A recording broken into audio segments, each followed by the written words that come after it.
Welcome, ladies and gentlemen, to the Indie Hour. I know, things have changed since. Our old guy wasn't up to snuff. Furthermore, the topic of today's video is Have a Nice Death. Have a Nice Death is a game I had initially grown really interested in owning and playing when it first got announced in 2021. It had just this great visual art style, it looked really fun, and it was before I discovered Dead Cells. But a problem? The early release was in March 2022. It was on Steam, and the game didn't get released until December 2023 for Xbox, and by then I had fallen out of the loop on the game.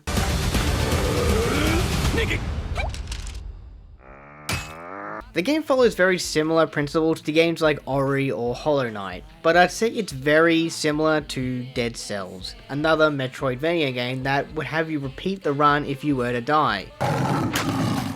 Bring it on! In Have a Nice Death, you follow Death as he goes after his employees to basically HR them back into working accordingly. This is due to Sorrows making more deaths and paperwork than the company Death took a rest act can handle. The fighting is the biggest part of the game, and if it sucks, well then pack it up.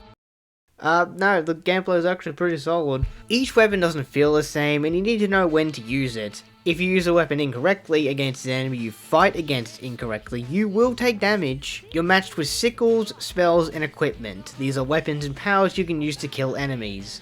Weapons typically have a cooldown to when you can use them, and spells will consume mana. But through the levels you can collect power-ups and curses that increase these stats. Sometimes they'll have a penalty, and sometimes they won't. Personally, I'm not really a fan of the curses in the game, mainly because, okay, I get they need to be original, but it's just very annoying to try and decipher what's better through the small explanations on the side.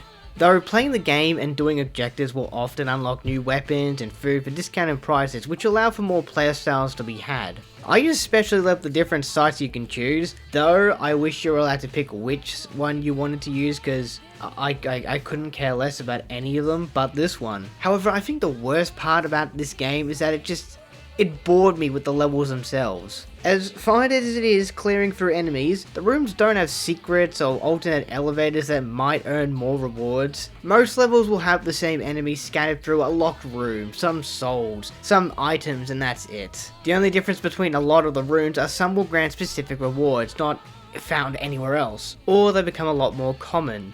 Item healing isn't common, but in these rooms they are. Souls, mini challenges, you get the idea. But the rooms themselves don't feel rewarding enough to venture out, so when I do miss a spot I often just ignore it because there likely won't be anything there. For example, I had a few times where I'll jump in a hole and there is just nothing. No souls, equipment, an item, an exit, just nothing. While in Dead Cells there might be alternative exits for different worlds to unlock, hidden weapons or items. I don't get that here, and it gets boring when I face against a boss with the same equipment, especially if it's weapons and spells I just don't really feel are that fun to use, especially for a boss of that caliber. There are, as I said, specific rooms you can get for mana, items, and also special rooms that have mini challenges that if you fail, you just don't get the reward.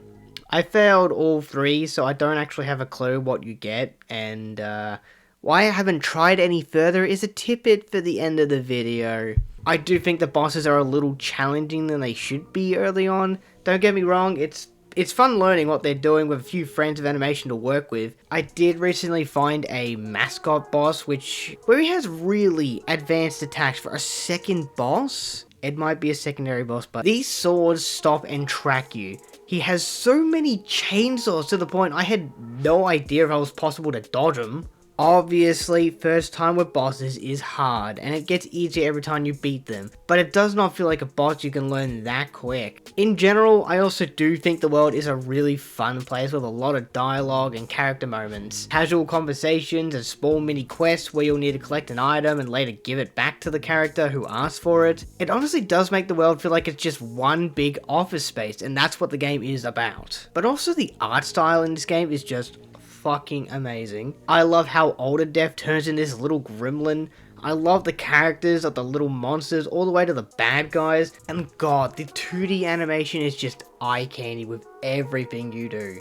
From attacks to dialogue, it was a game that had a clear, amazing art direction in mind to make the world around them so dreary yet so vibrant on the eyes. And honestly, that's all I wanted to talk about with this game. There is obviously more, like different levels, different difficulties, you get the point. And before this video ends, I wanted to mention, well, just a great fucking bug I had that really turned me away for maybe a while.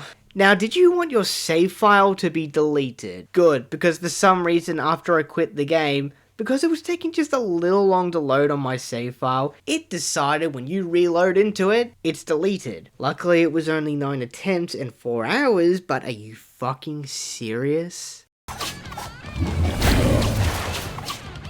Overall, the game's okay. Personally, it's, boring in the level, so it's mainly why I wouldn't prefer it over the time I spent with Dead Cells and Ori, and some part with Hollow Knight. With the Halloween dialogue I noticed, it seems the game still receives updates, so I do hope the game does receive some changes to add a slightly bigger loot pool, but I'm not holding my breath. The Indie Hour rates this game a 6 out of 10. The game has a great art style, fun play styles, amazing replayability, and much more. But I have felt there were more rewards and more options to explore in 3 other Metroidvania indie games. Spirit out.